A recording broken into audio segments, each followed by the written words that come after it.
Welcome to Make Your Wealth Work. I'm Jason K. Powers here with Joe Penn Toi. This show is for builders and doers who want their cash flow working on purpose. Today, we are unpacking something called Parkinson's Law and how beating it helps you be your own banker. Let's jump in. Joe, how you doing this morning? Good morning. How you doing? Good to see everybody. Hey, never a dull moment each and every day. You know, I think about what we're talking about today, and actually was just thinking about, my kids are home on fall break the whole week, and we're really struggling with how to divide this time up that we have available to us this week, and we're like, the kids have things they need to do during the week, and it's really getting dragged out a little bit, and trying to have fun at the same time. And so, yeah, it's been one of those weeks as well. You have to schedule everything. You do, isn't it? It's the American way, I think. All right, Joe, we are talking about Parkinson's Law. This has become known to most of us through the book Becoming Your Own Banker by R. Nelson Nash, where he begins to talk about human behaviors. And so why don't you tell us a little bit, like, where did that come from to begin with? Who was the original idea behind Parkinson's Law, and bring us into it? Sure. C. Northcote Parkinson wrote a tiny little book, very, very humble, modest little book, published in 1957 that Nelson references in the book Becoming Your Own Banker. And he talks about a human problem. This is a human problem. And the reason why this is so important, as for me as a financial planner, I have been coaching, counseling, pleading with people to put their human foibles in a box, to put them under control, put a muzzle on it, so to speak, and understand that the issues with building wealth have nothing to do with a product. They have nothing to do with a rate of return. They have nothing to do with allocating the money, asset allocation. They have nothing to do with very little to do with the right advisor or formulas. They have to do with overcoming the human emotions and the human problems. And Nelson Nash calls this a human problem. So the issues and the roadblocks to building wealth have more to do with the human problems, maybe 99%, than anything else. And when we talk about Parkinson's Law, this is a huge part of it. It's the human tendency to do things according to what our emotions draw us to. So I give you the example of a checking account. We'll get into that for a second. But the human problems have to do with overcoming our tendency to want to spend the money now and to not want to delay gratification, because who wants to put money into any account that's allocated for 40 years from now? Mm-hmm. Sure.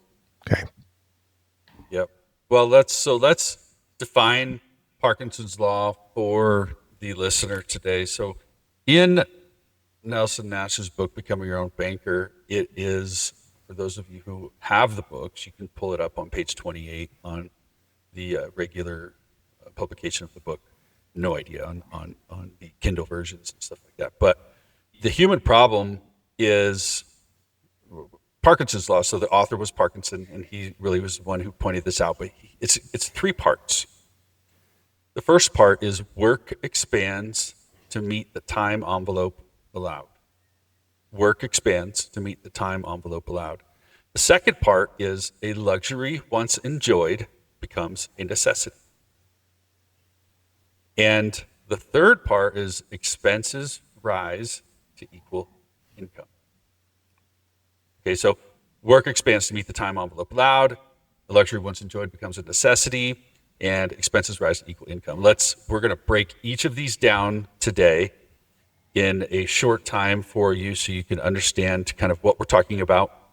And then once we've told you what the problem is, maybe we'll tell you a solution. Sure. All right. Let's take that first one. So here you go. Expands to fill the time. work expands to fill the time. So I go back into the 18th century when I was in school, and we would be given a project by our teacher or professor, and you've got 30 days to turn this paper in. We used to use blue books that were filled up with essays and so forth, and you got 30 days. When would I start to do the research? When would I start to write? When would I start to draft? When would I start to outline? 3 days before the project's due. Now, the work didn't necessarily expand, but that procrastination element comes into play also.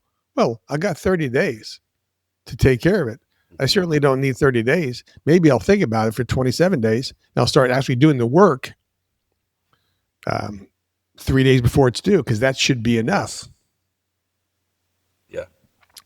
Yeah. And any of us sitting here listening to this with kids know exactly what you're talking about. I do that. I'm like finding out from my kid 2 days, the day before it's due, and I'm going, wait a minute. Really? How long have you known about this? Really? Right? It starts really young. Here's the thing, a practical issue.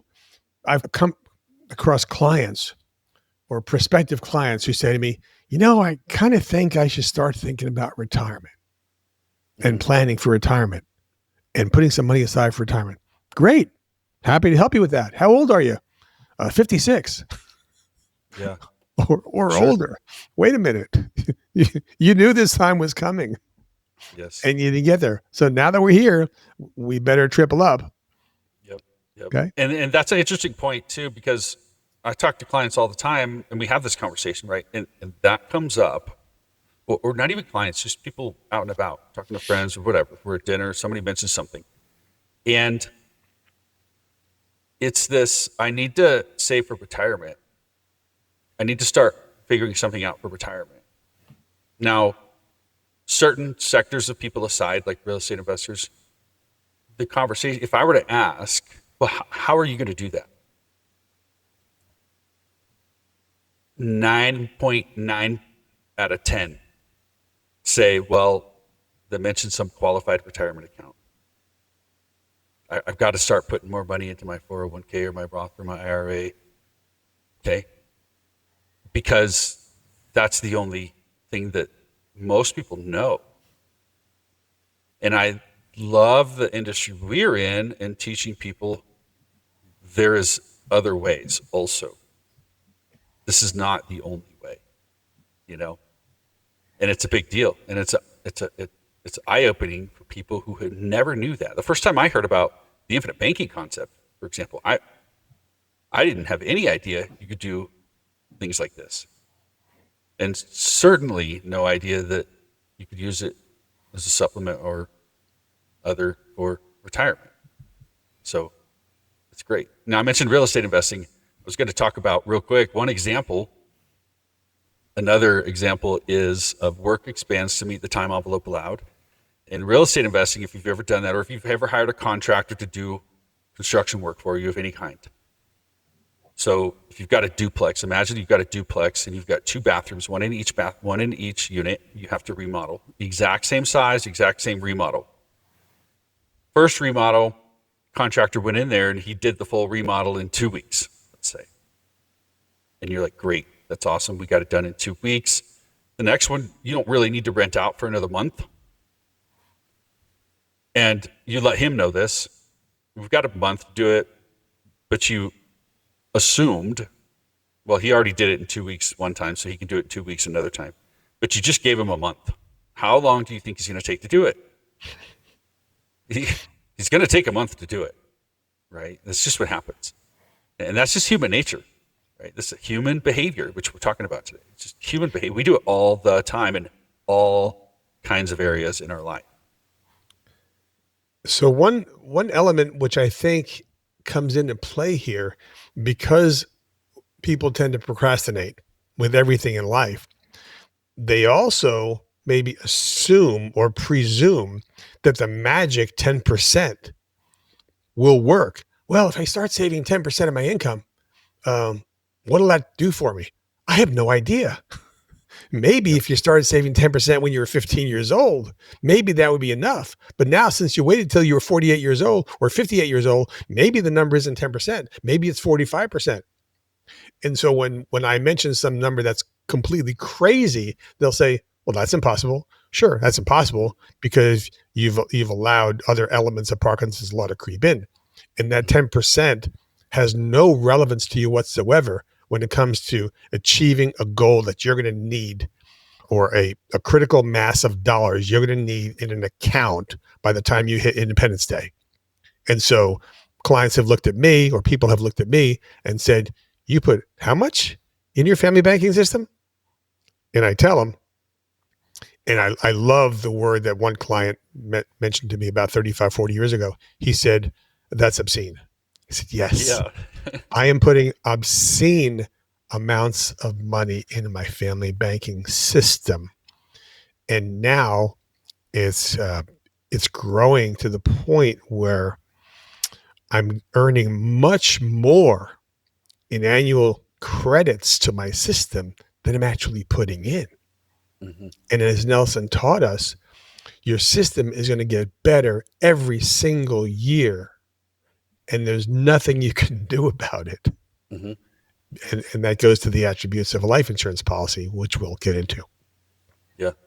Well, and I think it's important too that you could put obscene amounts into your family banking system, but a lot of people, we think of it's an either or scenario because we're used to, we can only put our money into qualified retirement accounts. We're coming from that vantage point. Once it's in there, it's locked up. And you're like, I can't sacrifice 20%, 30% of my income to put in there. Now, obviously, if you've never read Becoming Your Own Banker, it's still a head scratcher for you, I'm sure. Go read the book, Becoming Your Own Banker by R. Nelson Nash, and you'll understand it better. Call me, call Joe, and you'll understand it even better. And it's understanding it's a both and system. It's not an either or system. We don't have to put away X amount, whatever that amount is, into our family banking system, and it's locked up until retirement. It's not like that. So think about that. Let's move on to the second point real quick. The second one was expenses. No, a second one was a luxury once enjoyed becomes a necessity. I know Joe's example. He loves his certain features in his vehicle. I'll let you tell it, Joe. My truck. I love my truck. It's my first truck ever. And when I was moving from the desert to the mountainous, forested country, I was counseled by my pastor to get a truck. If you're going to buy a truck, you can only have a Ram truck. So I have a Ram truck. I'm sure there's lots of other nice trucks out there. Mine's a Ram, and I love it. And it came as a package with a heated steering wheel. And because I live in an area surrounded by trees and forest and lots of snow during the winter, I love my heated steering wheel, and I could not live without it. It is a luxury that I might have imagined 15 years ago. But now, when I get in that truck, the first thing I do is turn on the heated steering wheel. It's a necessity for me because my hands are cold in the wintertime. Okay. Yeah. So that's something that I now consider a necessity. And I wouldn't imagine buying a vehicle without that element in it. And I'm willing to pay because in my life, it's a necessity. Mm-hmm. Okay. Mm-hmm. Now you can expand that and multiply that in any direction you like, but look at all the things around you that 50 years ago did not even exist. Yep. Right.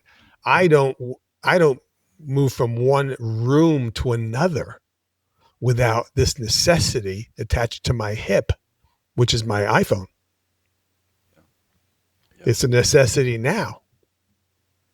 And I can't even fathom having a vehicle with heated steering.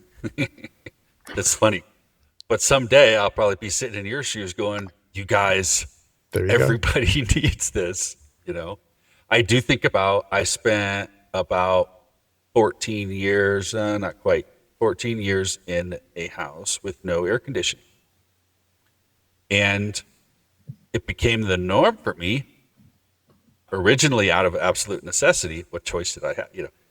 Now looking back, I think I will probably do everything in my power to avoid that situation again. Right? It is now a luxury. I have it. I understand. I appreciate my air conditioning unit way more now than I did before. But now it's like absolutely not. I'm not even gonna, look at a place that doesn't already have an AC unit in built into the house. I'm not gonna do it. And there's so many examples, right? Could I just give an example I think is so practical and hit me in my gut and in a good way. A friend of mine had his birthday yesterday, and we texted back and forth. And he's um, in the northern Montana, hunting elk with his sons. At this time of his life, that is a luxury. Mm-hmm. And you're never going to be able to enjoy a luxury that you choose, whatever that is, unless you fulfill the necessity to fill up your bucket with reserves, with funds, with money, with investments, however, whatever it takes to get to the point where one day in your life you can go hunting with your kids or whatever that scenario looks like for you, right? Mm-hmm. That's a luxury now that he's able to enjoy because he did the obscene things, which was over saving, Mm-hmm. Mm-hmm. right? Sure. They're related. The luxury is never going to exist without the necessity of putting money away and making hard decisions, making sacrificial deposits into some account. Yep. Okay. Yep. And I think the application for this is we would call it like the upgrade spiral. You're constantly doing little upgrades here and there throughout your life, or day to day, month to month, year over year. And these little upgrades eat away at your finances. These constant, continual, small upgrades, subscriptions. Oh, I need this subscription. I need that subscription. I need this plan. I need that plan. It's a good deal. It's a good deal. It's a good deal.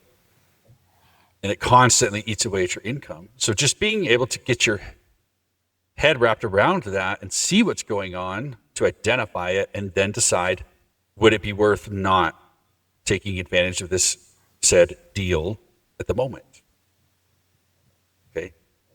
The third one is expenses rise to equal income. Now, we've just alluded to that a little bit. Expenses rise to equal income. Most people, it's normal throughout your careers as you continue to get raises. What do you do next? The average person isn't saying, oh, great, I can save more. The average person is usually going, okay, now we can buy that next house, that next car. We could upgrade this, upgrade that, etc. And there's nothing implicitly wrong with that, It's just understanding what it's doing. It's this, how do we find boundaries around planning, maybe be a good way to ask it. How do we find, raises and bonuses, for example, get eaten up right away, usually, in some facet. So how do we find ways to take control of that situation? And when you go back and you kind of reverse engineer this whole thing, I want to be able to enjoy new inventions, new luxuries, new things to make my life and my family's life more comfortable. And on the one hand, I can go into debt to obtain those things. I can spend my seed corn. I can spend my capital to go directly into luxuries, or I can do it the way Nelson is teaching us, which is you use your family banking system funded with whole life policies and other things to capitalize, invest in cash flowing assets, which will produce additional income. And that income, maybe passive income, will now fund your necessities. So you'll have multiple assets. You'll have the assets that are capital assets, real estate, other accounts, new businesses, new entrepreneurial opportunities, creating passive income in addition to your earned income. So you can fund the necessities that are necessities to you because they're new luxuries. You want to increase your lifestyle. You can do that if you start to invest in cash flowing opportunities, as opposed to taking your earned income and going directly to liabilities. Let the new income that you're creating fund your liabilities and your enjoyments and your extra vacations, etc. Yep. Well, and I think there's a difference between budgeting and pre-allocating increases before they arrive. So there's a difference between budgeting and pre-allocating increases before they arrive. And understanding the subtle difference and going, well, I'm budgeting, right? That's your monthly expenses. Going, all my money is going here and there and there and there. But what am I going to do with influxes and windfalls and raises and bonuses and tax returns if you're doing that and so forth? Where is this money definitely going to go that may advantage me? Yes, maybe you have some debts you need to address, but can you allocate a percentage of that? You say, well, whatever comes back, X percent is going to be put away towards a good asset, a growing asset, i.e. private banking system or some other vehicle like that. And again, that goes back to the concept that you and I have been talking about, which we'll talk, I think, in another session, the funnel. We're talking about going back to the beginning and preparing mentally for windfalls that will come in by having a financial model that allows for you being paid first before anything else. You're not going to be paid last at the end of the month. You're not going to be paid last at the end of all your expenses being paid.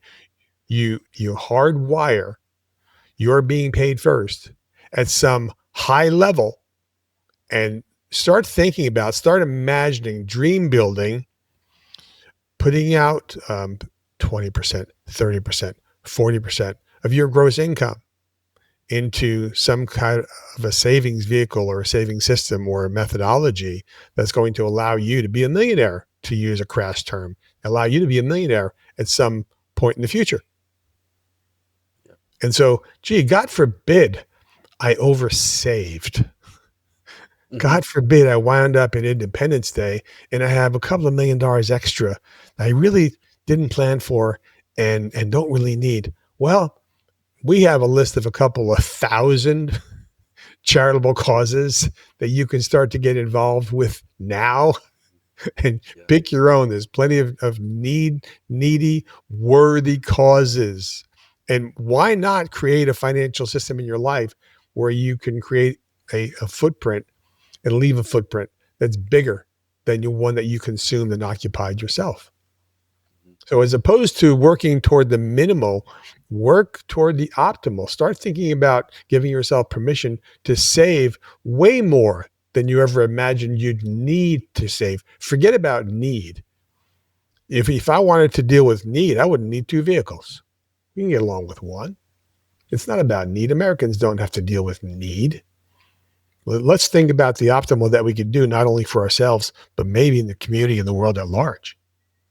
Start thinking bigger, and you'll start seeing the reason to not be so indebted and enslaved by lending institutions and toxic debt that's caused you to be in the position that you might be in right now. That's right. That's right. So, Joe, you have a fourth, let's call it, law that you like to talk about as well. Tell us about that. Sure. So one of the items that Nelson didn't spend too much time about in the book, in the book Parkinson's Law, is the law of triviality. And I kind of got a tickle about this because we do sometimes as human beings major in the minors. So as a business owner, I really don't know whether I should buy a box of paper clips of 50 in the box or whether I should buy a carton of 12 boxes because I'm always going to need paper clips. I know it's a ridiculous example, but that's what we do as human beings. We tend to major in the minors we worry and we agonize about ridiculously minor things. Don't major in the minors. He says the rule is the time spent on any item on the agenda will be an inverse proportion to the sum involved. So Yeah. should I get floor mats for my truck, and what color should they be, and what company should I buy them from, and do I need them at all? I'm really more concerned about the truck being safe, good tires, new tires, great brakes, engine that works. I want the truck to drive 1,000,000 miles. Not too concerned about floor mats. Mm-hmm. And we spend too much time worrying, agonizing about the things that really don't matter that much. Well, and that makes me think of how much time people actually don't spend even looking at finances, considering their finances, considering even just a budget. Okay, and we need to take this Parkinson's law, these little things that constantly suck away at your income streams, that constantly suck away at your savings that you may have, and start considering how can we reposition ourselves into a positive, like we change the flow of our money. And when I first heard about the infinite banking concept, that was the biggest conversation, was how can we just change the flow of our money? Parkinson's law, of all the laws mentioned in that book, was the biggest one for me. And like Nelson Nash says, if we can whip Parkinson's law into shape, we will win. And I'll stand by that. It's true. If we can whip it into shape, we will win. And I think there's no accident he used that phrasing, because it is not as easy as flipping a switch for most of us. It is a tough thing. We live in a consumer culture.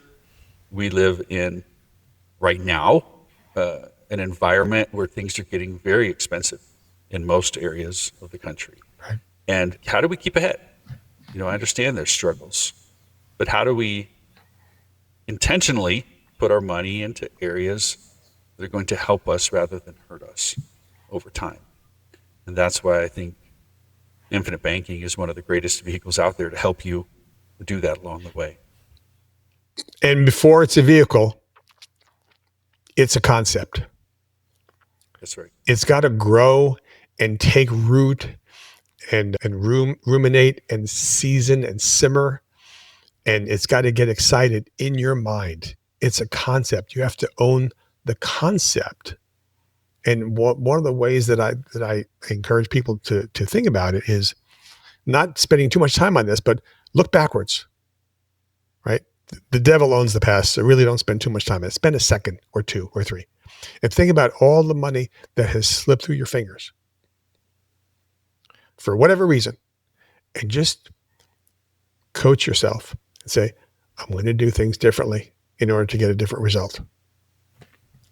That's right. Joe, I don't think we can wrap with any better statement than that. And I think I want our listeners to make sure you've read Becoming Your Own Banker.